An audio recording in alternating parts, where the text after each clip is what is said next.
I think we're ready to begin.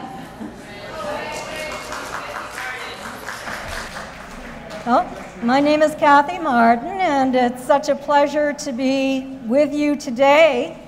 I want to commend all of the experiencers who had the fortitude to stand on this stage today and to tell us about their experiences. I think I'll give them a big hand.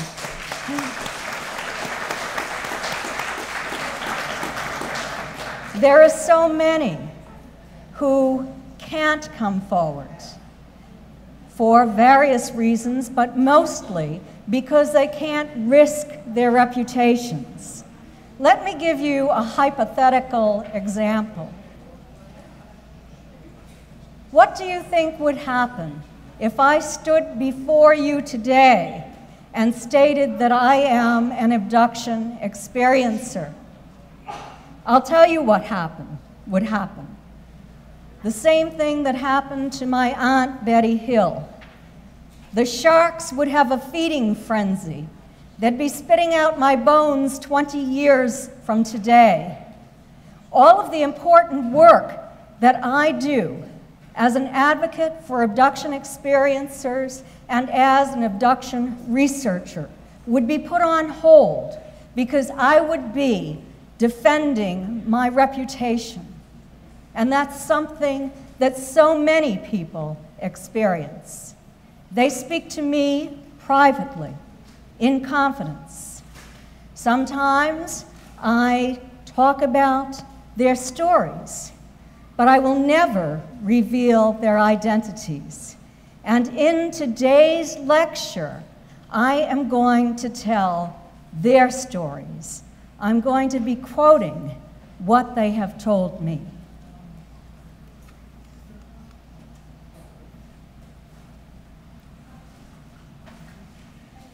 He pushed on my abdomen with something flat. It was diamond-shaped. He pushed over my ovaries and it burned. He said, "That will be all." I asked the purpose, and he says, "It is not for you to know. You are part of the whole." I felt some fear. He makes me know that he has seen me for a long time. Anonymous.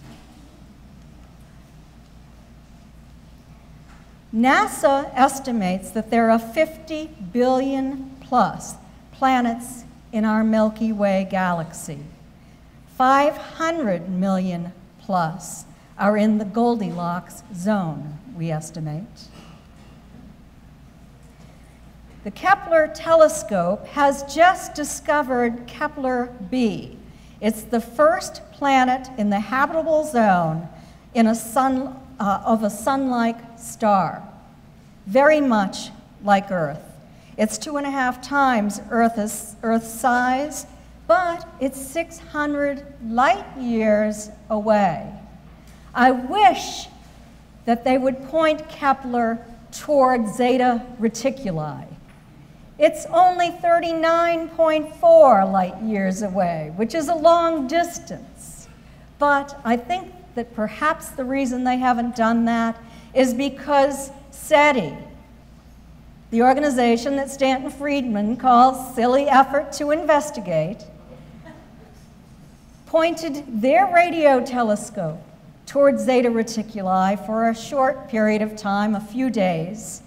Zeta Reticuli is in the southern hemisphere. They didn't get a radio signal. Can we expect to receive radio signals from an extraterrestrial civilization? Are they using our current technology? What about the fact that they're telepathic? Are they even sending out radio signals?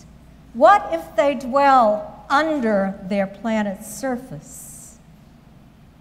There are many reasons why they might not be sending radio signals to us. Most of us in this room know that they're already here. We are being visited. Here's some photographic evidence. You can see the photograph of the Belgian Triangle. I don't think that my pointer is working. Oh, there it goes. And here, two identical UFOs. One is the 1950 McMinnville, Oregon UFO taken by the Trent family. The other one was taken by a gun camera in France in 1957. Very much alike. So now that we know that, or most of us know that they're coming here, how do they perceive us?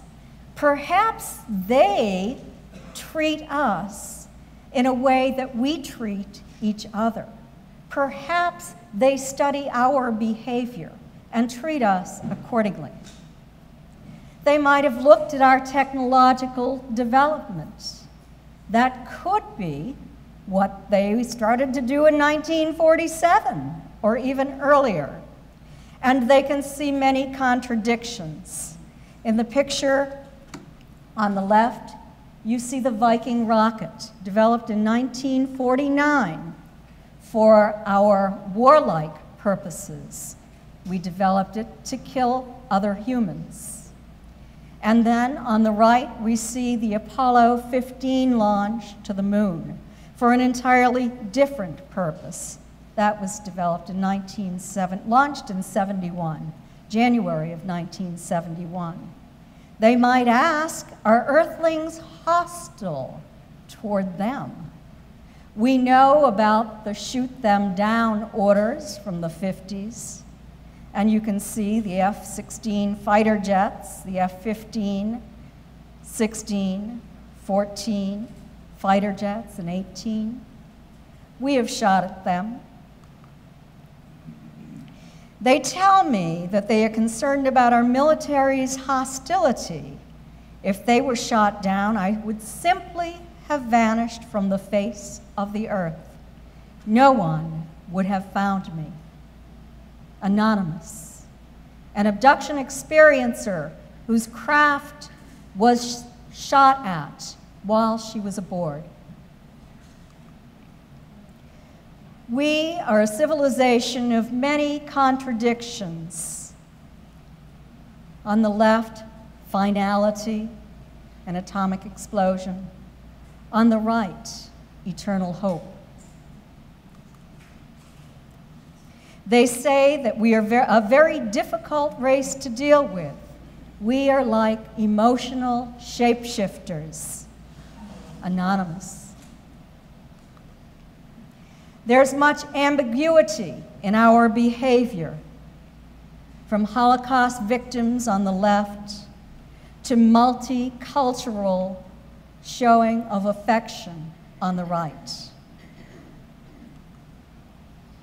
There is a continuum of human behavior.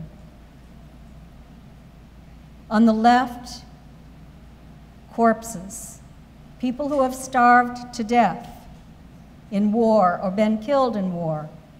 And on the right, promise, humans who care. We care for one another. We care for animals. And yet, sometimes there is a failure of conscience. What is the alien agenda? I just discovered a typo in that. This is the first time I have given this particular presentation. I wish I'd seen it before. I would like to introduce to you Denise Stoner. And today I'm going to be talking about a very important study that the two of us have been working on. We started it in November of last year. It is a study of commonalities among abduction experiencers. Denise was Florida MUFON's chief investigator, a fairly well-known abduction researcher and investigator. She's been on many radio programs, some television programs. I had met her before I even moved to Florida, but when I moved to Florida 3 years ago, we started speaking with each other. I went to one of her meetings, and we worked more and more together. And we're currently working on a book together. Well, and then you can see me. In case you don't know who I am, I'm Betty Hill's niece. My background is, in college, was social science and biological science. I took my degree in social work in order to give myself a practical application of my studies so that I could get a job, but I graduated during a recession. I ended up finding a job as a teacher and did graduate work in education.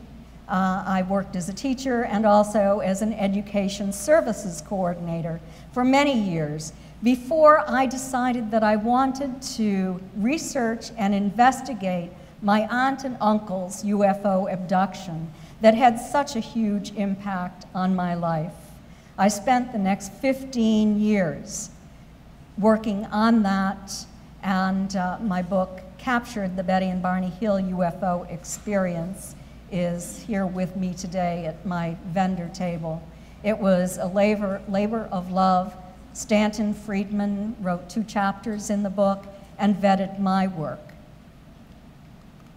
Well, getting back to commonalities among abduction experiences, Denise and I developed 3 separate questionnaires. The first one has 45 questions. It's general for abduction experiencers, and there were 48 people who responded to it so far.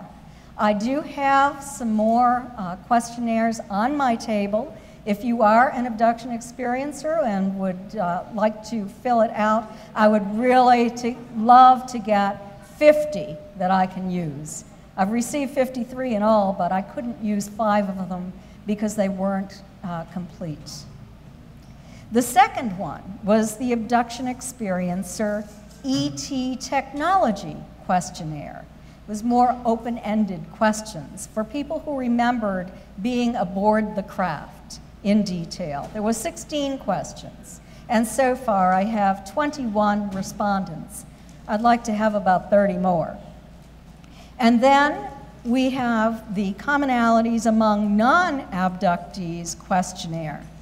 That has 16 questions. We have 25 respondents to date, and we wanted to ascertain that our findings among abduction experiencers were not common among the general population. We wrote an article about this. It appeared in the MUFON Journal. It was also posted on the Open Minds website, on Katarina Wilson's Alien Jigsaw website. Denise and I spoke about it on many, many radio programs. And it is also on my website, so people came to my website and filled it out as well.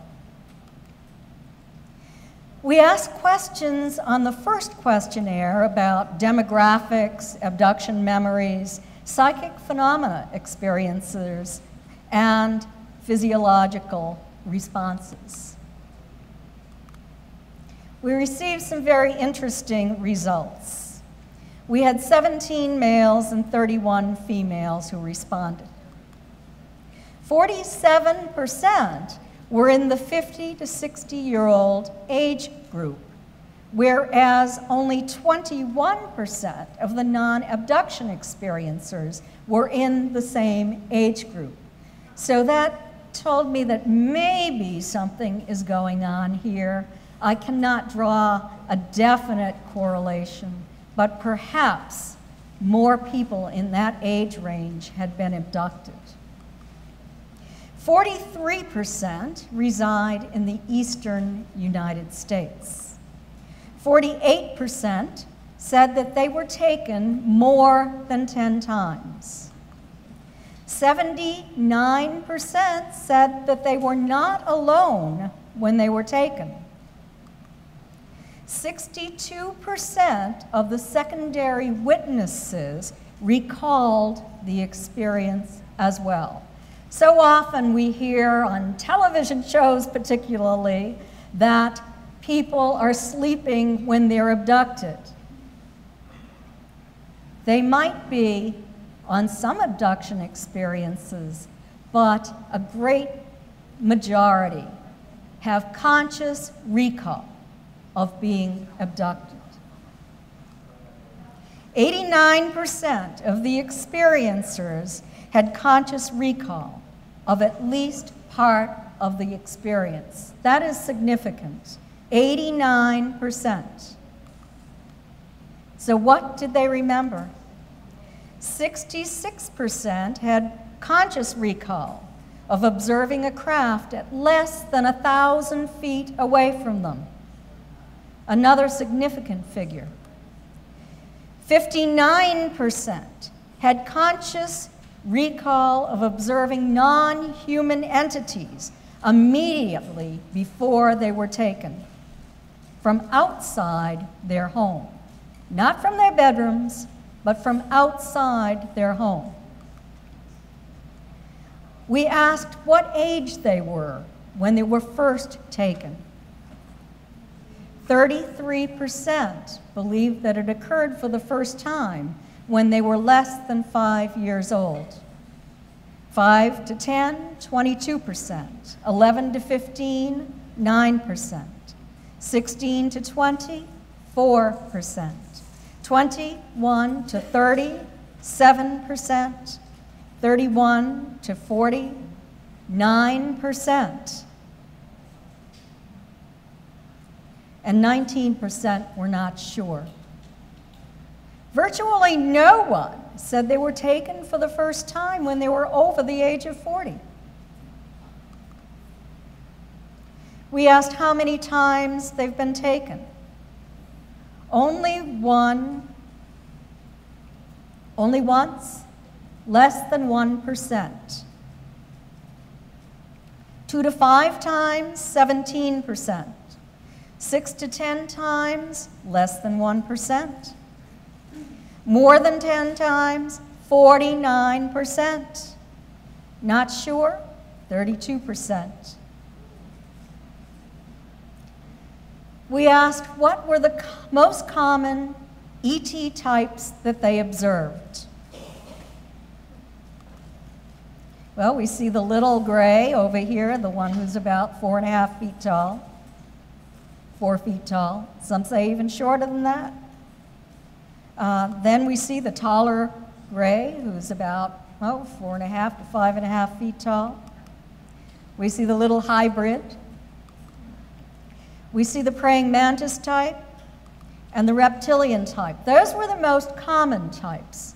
We also heard about other types, see-throughs, tall goldens, Nordic types, the Anunnaki types, little blues. 75% of those who responded said that they had had contact with the small grays or zetas. I've talked to many, many people. What I've discovered from what they have told me is that their function on board the craft is to assist the taller zetas. They are the ones who generally procure the abduction experiencers. When the experiencer is on the craft, they stand against the walls and they guard the experiencer to make sure that he or she doesn't abscond with anything that belongs to them. They dress humans, sometimes poorly, sometimes in somebody else's clothing.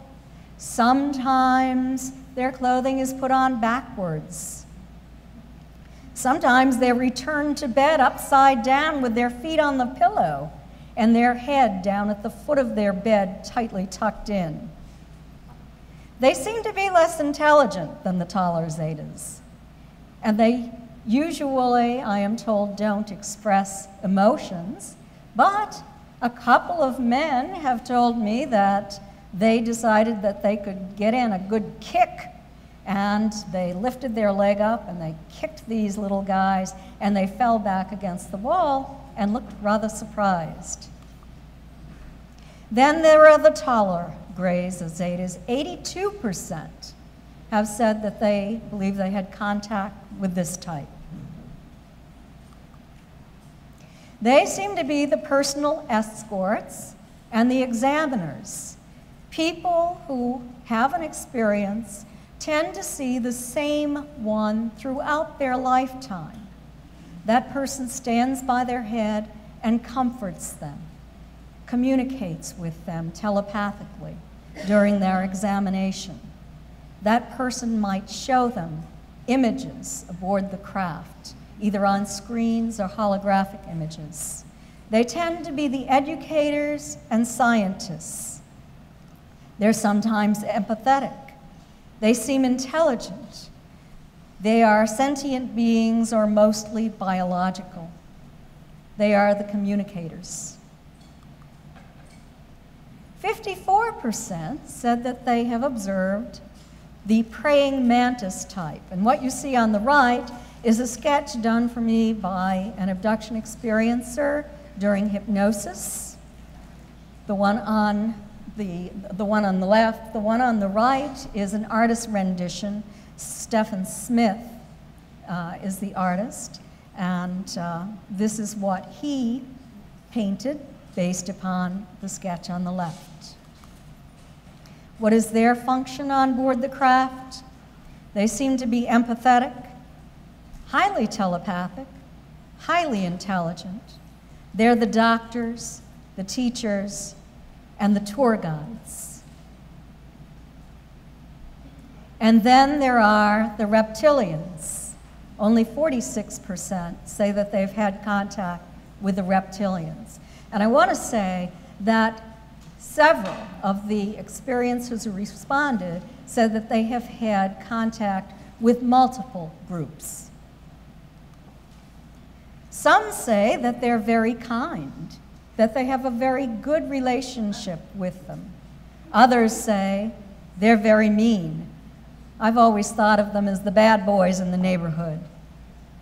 A quote from one experiencer, they raped me and my 8-year-old daughter.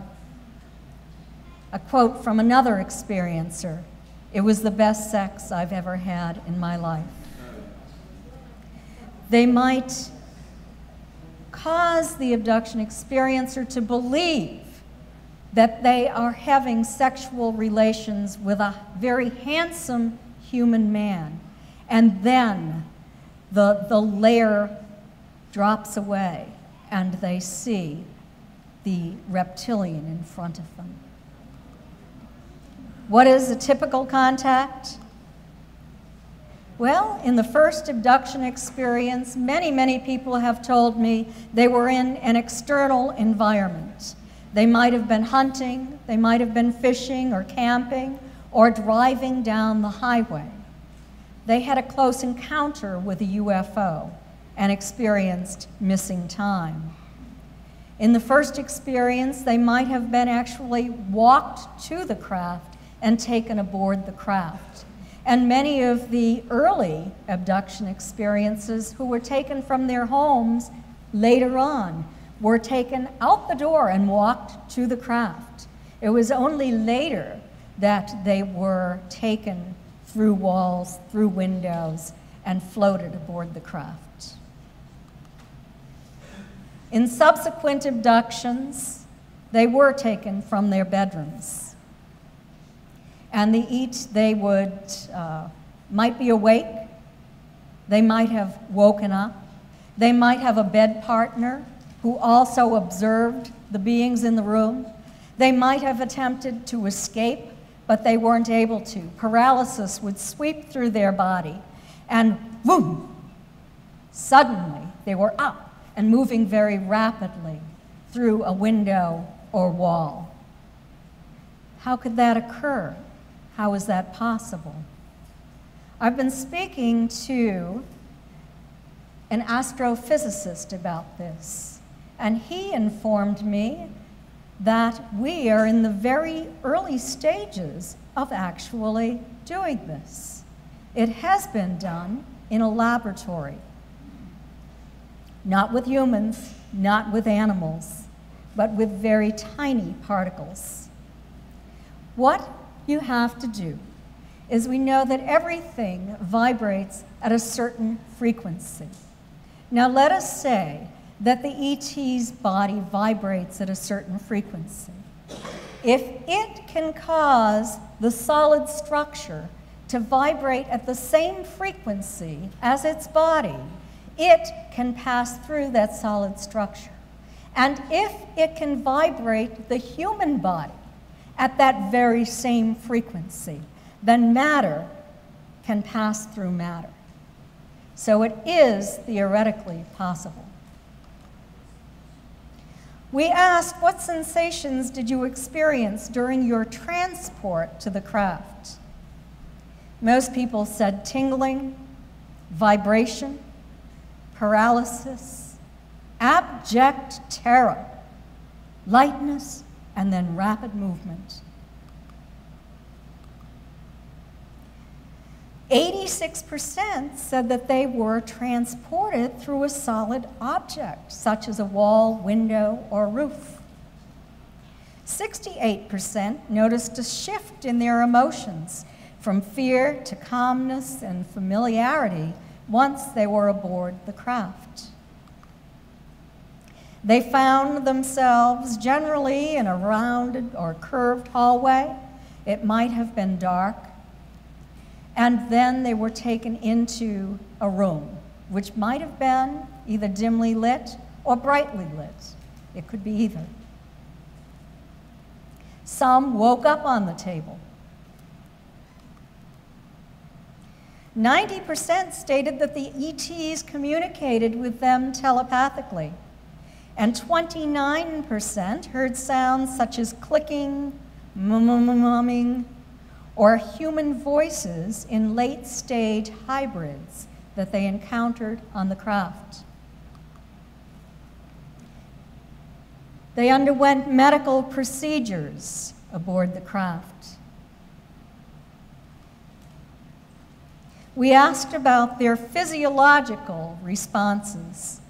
82% awoke with unexplained marks on their bodies immediately after a nocturnal bedroom abduction. Well, we have to consider the possibility that maybe they're just more interested in what they're finding on their bodies because they believe they've been abducted. So what we did is we asked the non-abduction experiencers if they awoke with unexplained marks on their bodies. And only 21% said that they did.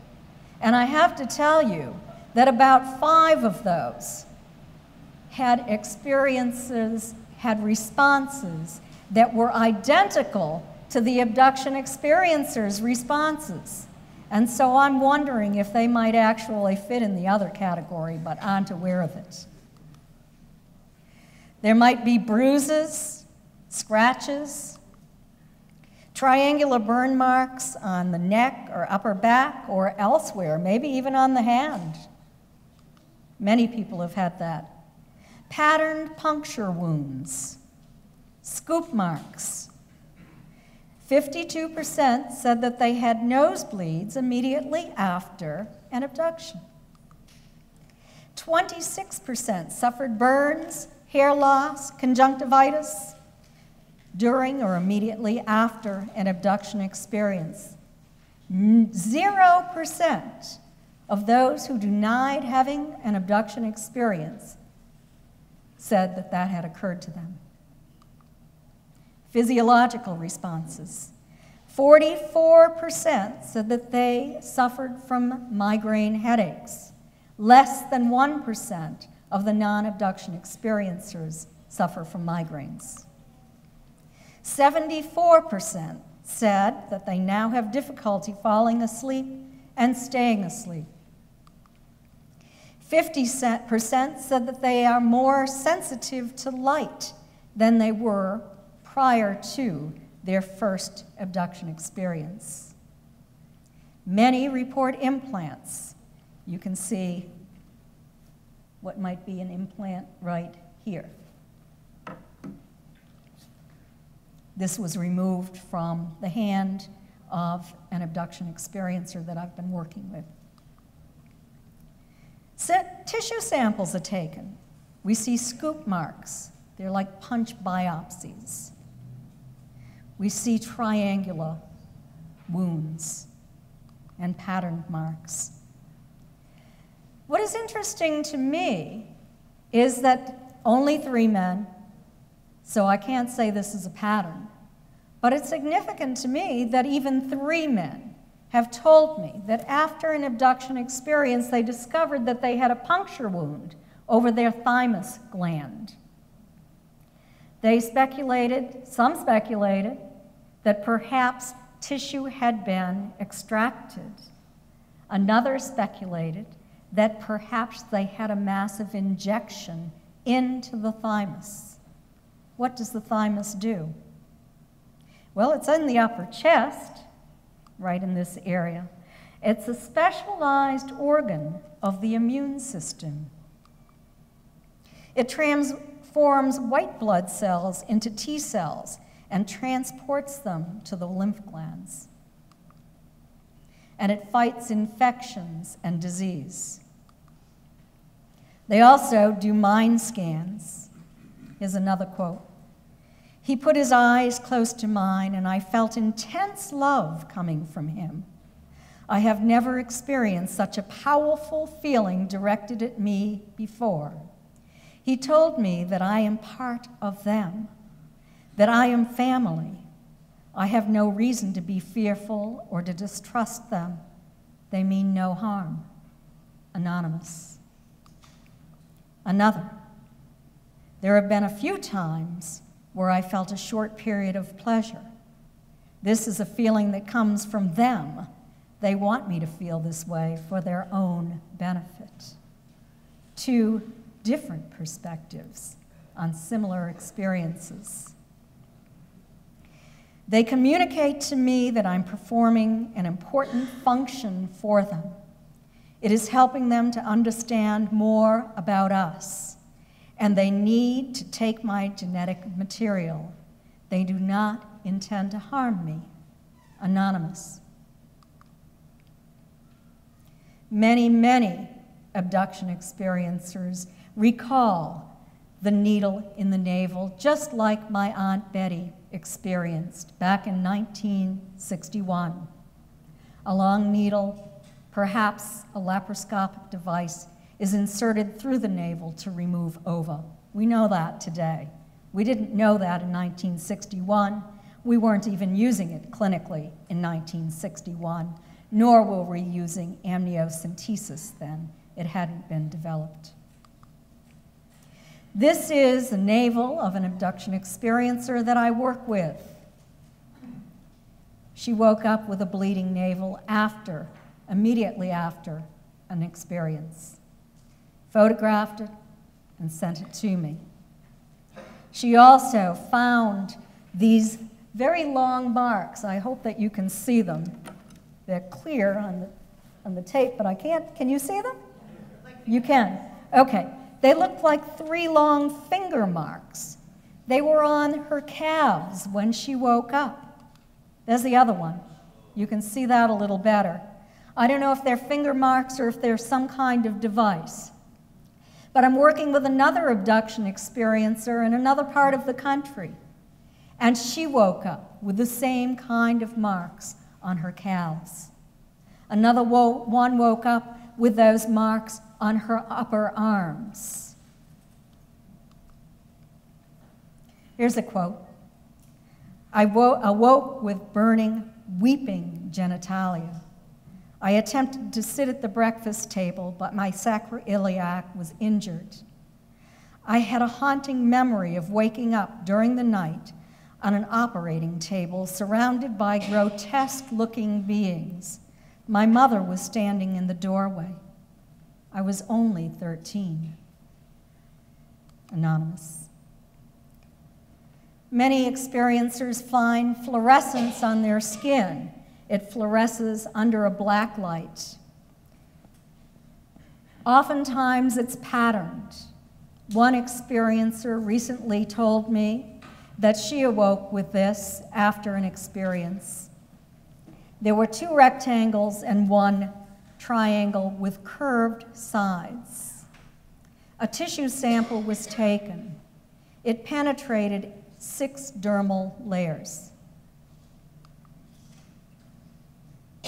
We asked about human experiences on the craft, sexual and non-sexual DNA extraction, hybrid baby presentations, sexual contact with humans, reptilians, hybrids, while being on the craft and while being observed, removal of bodily fluids, including blood and glandular material,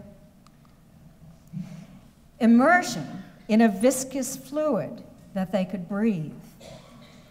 I don't know if you've heard of this before, but many, many experiencers have independently come forward. It's not something that's really well known.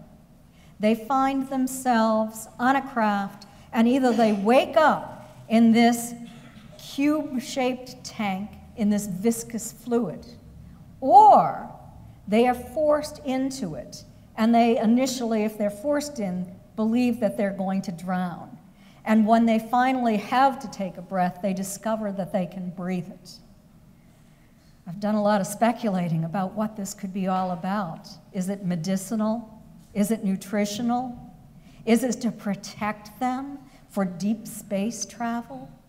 I don't know. I wish I did. If I ever find out, I'll let you know. And then many are shown images of cataclysmic events on Earth, volcanic eruptions, tsunamis, earthquakes, that sort of thing. I asked, do you have a formal diagnosis of chronic fatigue and immune dysfunction syndrome or reactivating mononucleosis? It is debilitating fatigue that is not improved by bed rest and may be exacerbated by physical or mental activity. It includes a low-grade fever and flu-like symptoms. There are tender lymph nodes, sore throat, and headache. It acts a lot like a retrovirus in a way. There are also problems with concentration and short-term memory. 41% of abduction experiencers reported that they had a formal diagnosis, a formal medical diagnosis of chronic fatigue and immune dysfunction syndrome, or chronic mono. It was less than 1% in the general population and less than 1% in non-abduction experiencers who completed the questionnaires. That is highly significant. What is causing this? I wonder if it might be the process used in moving humans through solid surfaces. I don't know. They're attempting sometimes to fix it, sometimes to cure abduction experiencers if they know that they are afflicted with it. In the general population, the prevalence of chronic fatigue and immune dysfunction syndrome is 420 per 100,000. It costs the U.S. $9.1 billion a year, not counting the cost of health care and the disability benefits, because many of these people become disabled. Many are in wheelchairs. They're not able to walk anymore. Well, we also asked about the experience on board the craft. We know, and many of you have heard about, the chambers on board the craft used to create a human form from genetic material. You can see here little fetuses. Some people describe them as looking quite human. Others describe them as looking more like little grays. Sometimes people describe them as being partway in between. Here's a rendition of a hybrid being, 23% of those who completed the questionnaires said that they observed hybrid beings on board the craft. Here's a quote. Existence in space has caused them to lose their ability to reproduce. They have to use human DNA in order to propagate their species. Anonymous. Another quote. In the past, they took many samples, but this process has now stopped.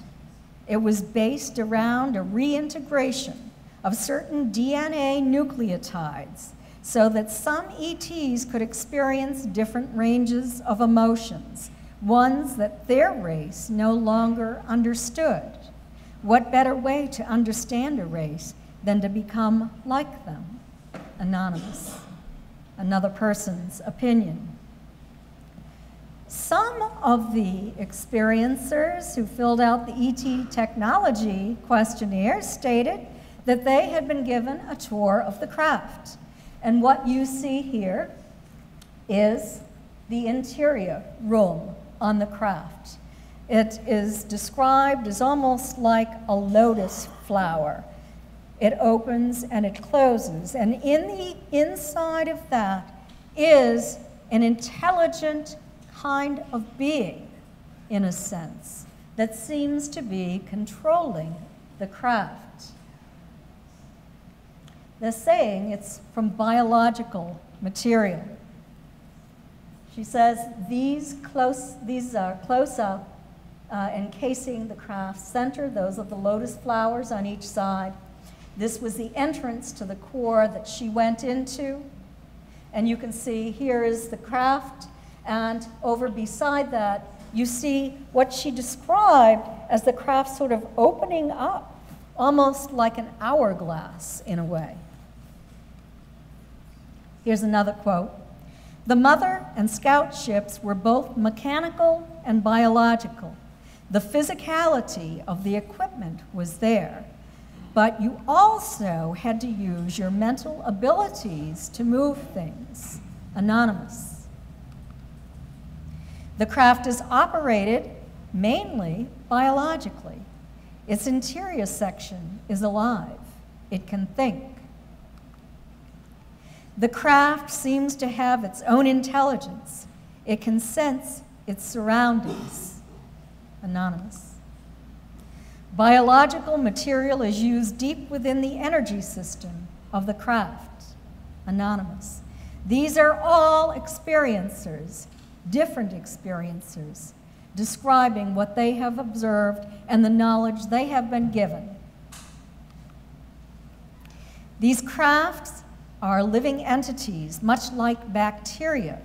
They live, breathe, function, and create. They are grown from what was initially a hybrid framework. The craft are genetically modified structures. Not all craft have individual operators, but there are certain parts of their DNA replicated. Anonymous. Well, 32% of those who completed the questionnaires said that they had encountered human types. The Nordic types, the Pleiadians, the many, this is very interesting. Somebody earlier had mentioned redheads. This is a sketch done by Lisa Dusenberry. And many, many individuals from around the country had described to her that same being. She was about 7 or 8 feet tall. She was very loving.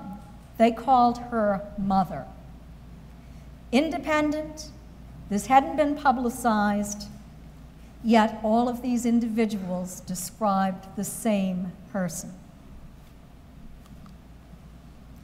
What do we know about the Nordic types? Well, I've been told that they have shown experiencers scenes of cataclysmic Earth destruction stemming from a magnetic pole shift. Experiencers have feelings or visions of impending disaster. They see earthquakes and widespread flooding. And then there are the MyLab abductions that you hear about, where military groups seem to be working in concert with ETs. David Jacobs thinks that they might be late-stage hybrids dressed in military uniforms. Others disagree.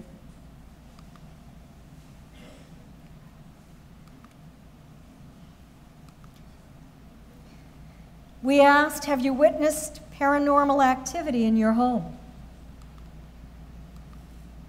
85% stated that they did.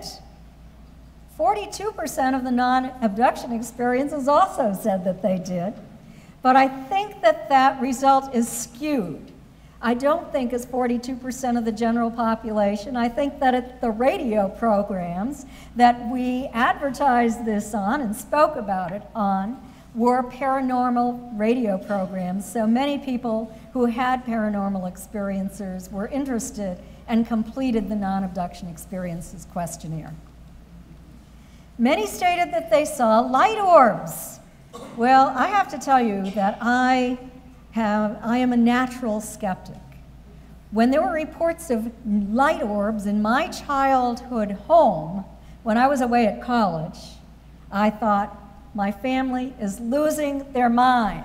Too much of this psychic phenomena is being influenced within my family by the contacts that have come from our relationship to Betty Hill.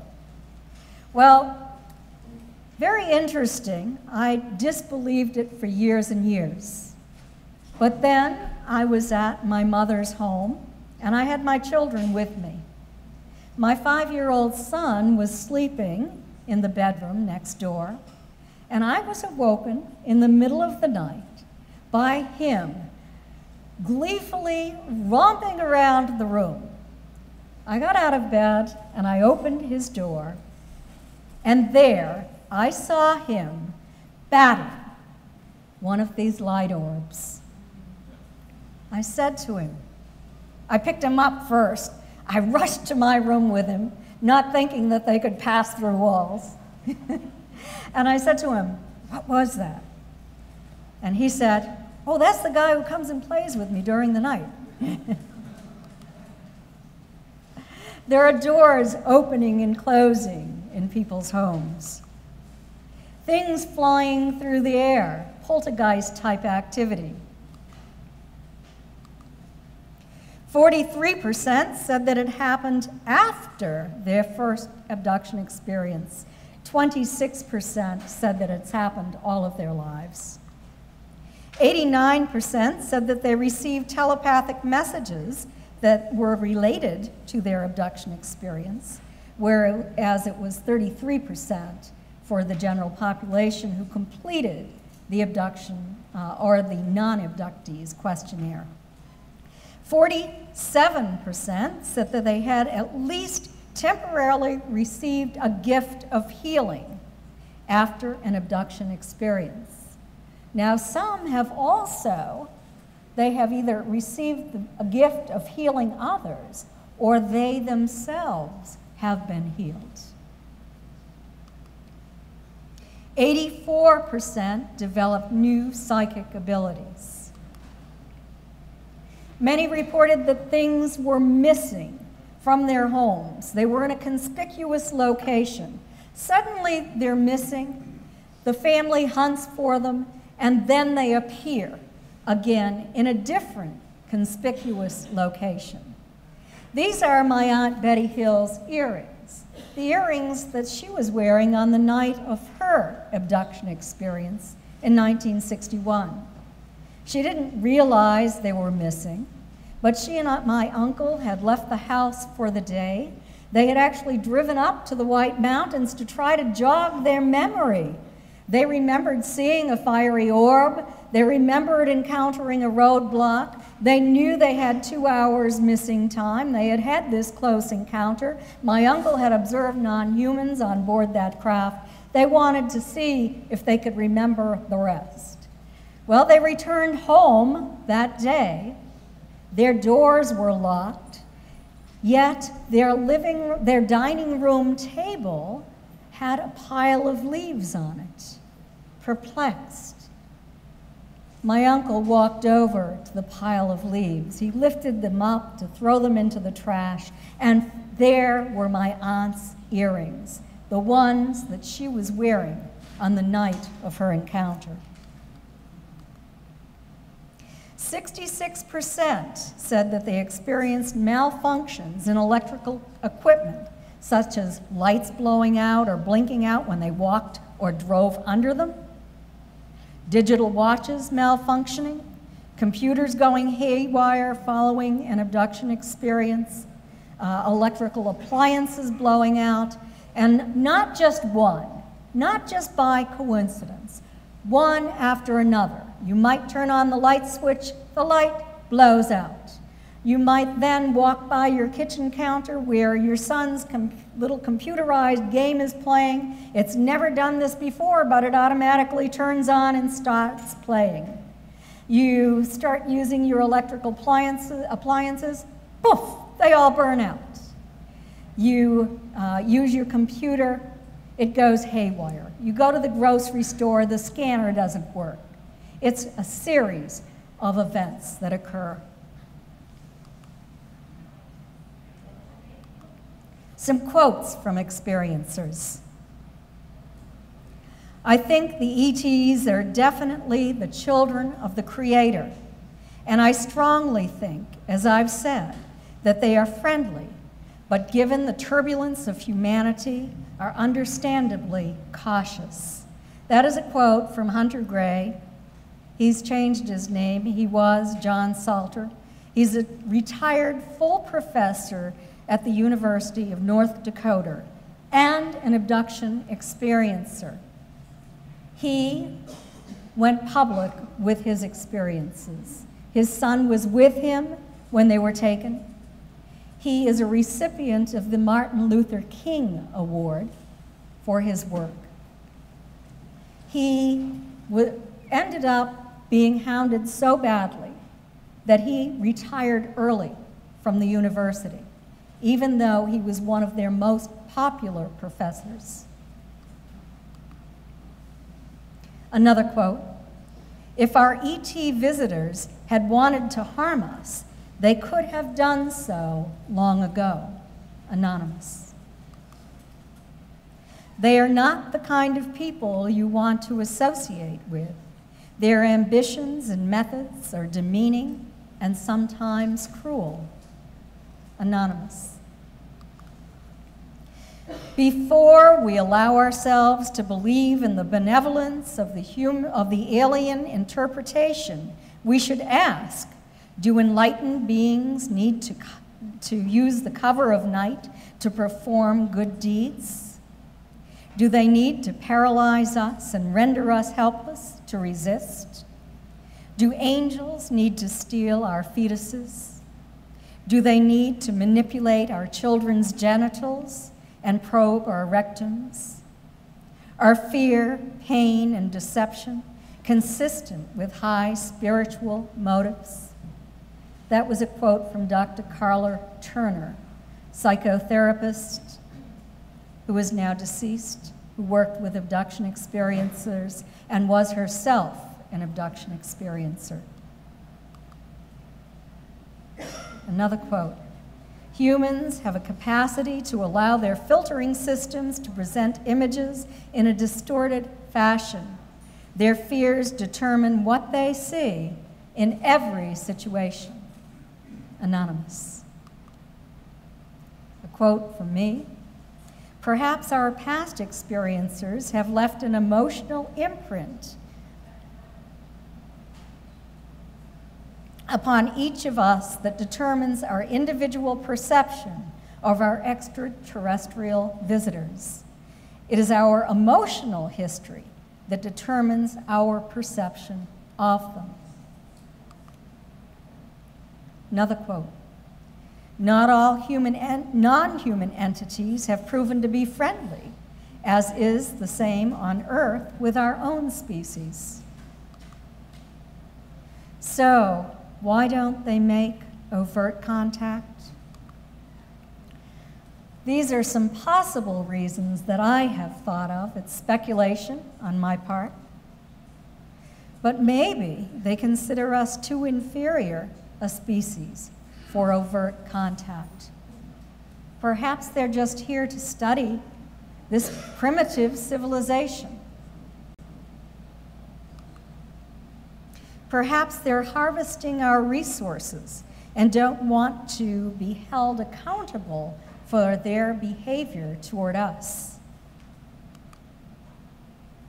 Perhaps they are so different than humans that overt interaction would be impossible. Telepathic communication, perhaps vibrating at a different frequency, perhaps being able to put themselves into balls of light, and then for that ball of light to appear in a person's home and then pop into or rapidly expand into 1 to 3 non-human entities, mostly, I am told, little grays. Many people have observed this and reported it to me. Perhaps they have a policy of non-interference. And perhaps different groups have different agendas. Perhaps they know that we are bellicose and don't want to engage in warfare against us. It would result in our destruction if we fought back. They might have to wipe us out. Perhaps our emotional selves are too difficult for them to deal with. Many people have reported that particularly the Greys or the Zetas do not have our range of human emotions. Many people suspect that that is part of the experimentation that they are doing with us. And a few abduction experiencers have told me about holographic images that they have been presented aboard the craft. Let me give you an example. You remember the woman whose navel I showed you and the marks on her thigh, on her calves? Well, during another experience, she was taken aboard a craft and she was shown a holographic image of her daughter lying dead on the floor. That was terrible enough. They then told her that she was responsible for her daughter's death. It took talking on the phone for the next 5 days for her to calm down. It was a terribly distressing experience. They were not the Zetas. It was not Zetas who took her. I suspect that it was reptilians, but it might have been another group instead.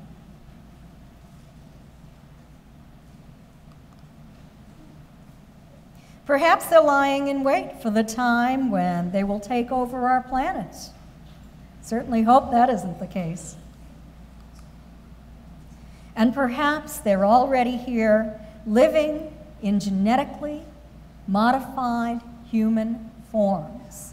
Or perhaps they are able to insert their consciousness into a fetus before birth. Perhaps that is what the star children are all about. We know that they can go through walls. We know that they can appear as light orbs and then rapidly expand into physical forms that can be touched, that can be held, that are solid. It's difficult to understand that kind of science, but it's reported over and over and over again, independently. and oftentimes by people who have never read it before, who have never heard about it before. This is my speculation.